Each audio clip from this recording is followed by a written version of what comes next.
Budi adalah seorang anak kecil yang tinggal di sebuah desa kecil di pinggiran kota. Suatu sore, Budi pulang dari mengaji sendirian karena ibunya ada kesibukan dan tidak bisa menjemputnya. Jarak antara tempat Budi mengaji dan rumahnya hanya sekitar 500 meter, sehingga Budi merasa tidak ada masalah untuk pulang sendiri. Saat berjalan, Budi melewati sebuah kebun yang terdapat pohon beringin yang oleh masyarakat setempat terkenal angker.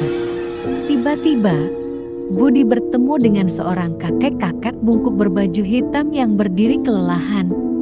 Dengan rasa kasihan, Budi mendekati kakek itu dan bertanya, "Kakek mau kemana?" Kakek itu menjawab, "Mau pulang, nak."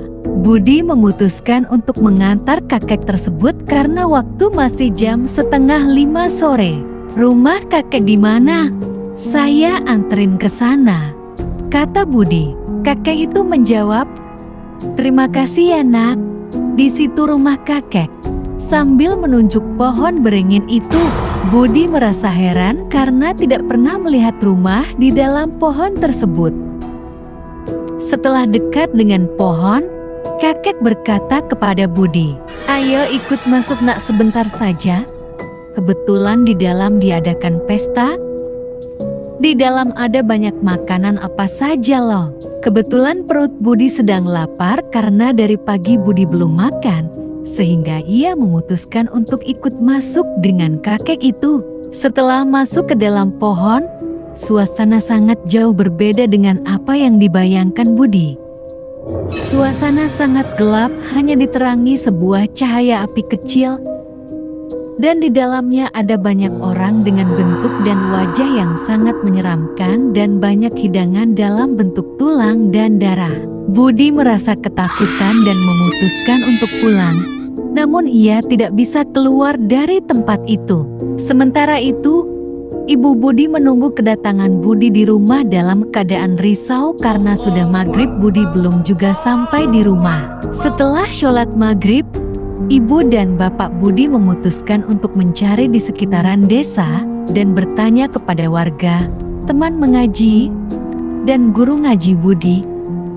Namun, tidak ada yang tahu keberadaan Budi.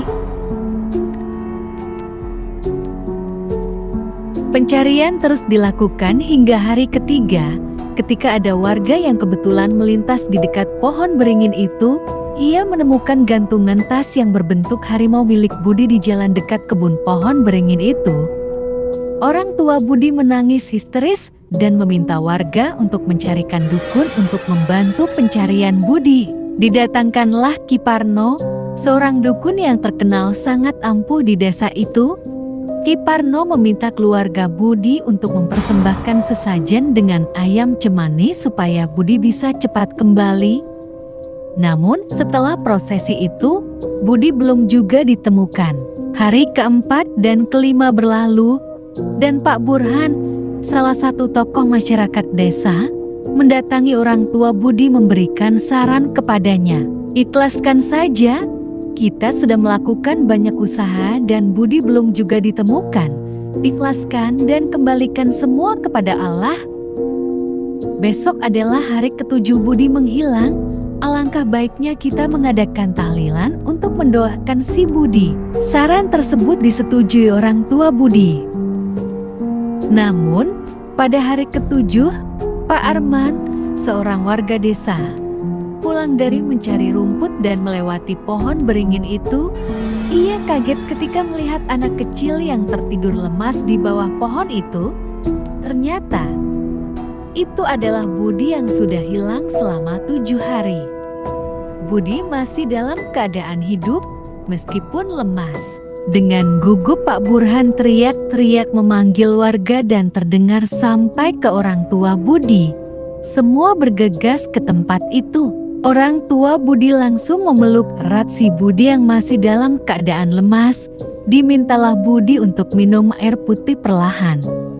Setelah kondisi Budi membaik, Budi kemudian menceritakan kejadian yang dialaminya, termasuk bagaimana ia bertemu dengan kakek-kakek berbaju hitam dan diundang untuk makan-makan di dalam pohon beringin. Setelah mendengar cerita itu, Warga juga ikut merinding namun juga dalam keadaan senang karena Budi sudah ditemukan. Setelah Budi ditemukan, orang tua Budi mengadakan syukuran dan tidak jati mengadakan tahlilan. Mereka juga melarang anak-anak untuk sendirian bermain atau berjalan melewati pohon beringin itu supaya kejadian tidak terulang lagi. Di tempat kalian ada kejadian seperti ini? Ketik di kolom komentar. Jangan lupa klik like, subscribe, dan share. Salam waktu surup.